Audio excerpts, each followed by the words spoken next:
કુલ કિંમત રૂપિયા 1,51,350ના મુદ્દામાલ સાથે 3 ઇસમોને ઝડપી નવી પોલીસ લાઇનમાં થયેલ ચોરીનો ગુનો શોધી કાઢતી Bhavnagar local crime branch team. ભાવનગરમાં થોડા દિવસ પહેલા શહેરના વિદ્યાનગર વિસ્તારમાં આવેલી પોલીસ લાઇનના એક બંધ મકાનમાં સીસીટીવી સહિતના લાખોના મુદ્દામાલની ચોરી થઈ હતી, જે ગુનાનો ભેદ ભાવનગર એલસીબી પોલીસે ઉકેલ્યો હતો, જેમાં પોલીસે વડવા તલાવડી વિસ્તારમાં દરોડો પાડી ચોરીના શંકાસ્પદ મુદ્દામાલ સાથે 3 શખ્સને ઝડપી લીધા હતા।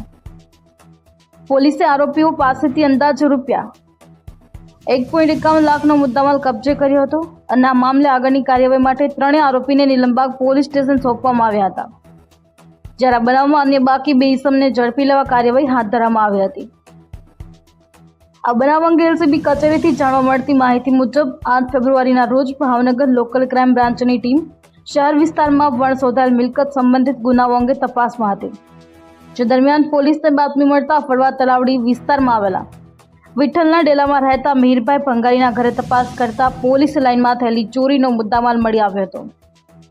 પૂછપરછ દરમિયાન રાહુલ ઉર્ફે બાડો સવજીભાઈ સોલંકી ઉંમર વર્ષ 20, હાર્દિક ઉર્ફે ડાબલી સવજીભાઈ મીઠાપરા ઉંમર વર્ષ 19 અને મિહિર મુકેશભાઈ ટાંક ઉંમર વર્ષ 23ને શંકાસ્પદ મુદ્દામાલ સાથે મળી આવતા ત્રણેયને ઝડપી લીધા હતા। વિદ્યાનગરમાં આવેલી પોલીસ લાઇનમાં એક જ જગ્યાએથી ચોરીઓ કરેલ હોવાની કબૂલાત કરી હતી। ચોરી કરેલો માલ સામાન મિહિરભાઈ ઉર્ફે બાડાને વેચાણ માટે આપેલ હોવાનું સામે આવ્યું હતું।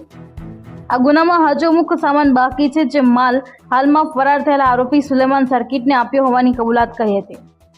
તમામ મુદ્દામાલ સાથે રાહુલ ઉર્ફે બાડો સવજીભાઈ સોલંકી, હાર્દિક ઉર્ફે ડાબલી સવજીભાઈ મીઠાપરા, મિહિર મુકેશભાઈ ટાંકને એલસીબી પોલીસે 3 આરોપીને વધુ કાર્યવાહી માટે નીલમબાગ પોલીસ સ્ટેશને સોંપવામાં આવ્યા છે, જ્યારે આ બનાવના અન્ય 2 ફરાર આરોપી વિજય ઉર્ફે કાળિયો સોલંકી અને સુલેમાન સર્કિટને ઝડપી લેવા આગળની કાર્યવાહી હાથ ધરી હતી।